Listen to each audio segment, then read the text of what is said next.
A plant-based diet is one of the best ways to reduce environmental impact, but around the world it's taking us a while to get on board. Dairy consumption is rising in many places, including the US and China, with big impacts. The 13 biggest dairy firms actually produce more emissions than the whole of the UK. But why? Let's start on land.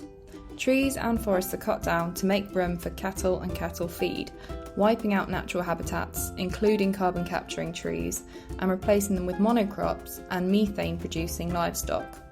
Around 80% of global deforestation is for agriculture, and 60% of our direct greenhouse gas emissions are a result of animal agriculture.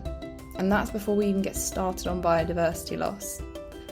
At sea, huge amounts of nitrate and phosphorus, which come from fertilizers and cow manure, get into our waterways and oceans, causing vast and sometimes toxic blooms of algae that poison and suffocate other sea creatures. And it's not usually a fun ride for the cattle either. Intensive cattle farming often means livestock live out their days in dirty and cramped conditions.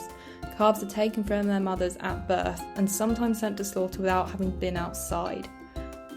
At GoEco, we like balance. We know you won't stick to a change if it makes you miserable.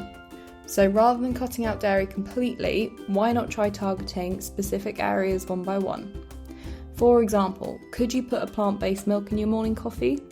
You won't believe how indulgent an oat milk latte can be. There's a vast plant-based milk market, and if you're struggling to choose, it's worth checking out the awesome brands that we recommend. Or how about changing up biscuits? Oreos, Jaffa Cakes and Bourbons are totally delicious and all dairy free. Cheese may be the point at which you tell us to behave, but so many dairy free cheeses have hit the shelves recently. You could try introducing a plant-based product into your next homemade pizza. As always, local businesses tend to have the least environmental impact. So where you do decide to have dairy, try a local farm or market where you can get the white stuff. Thanks for listening.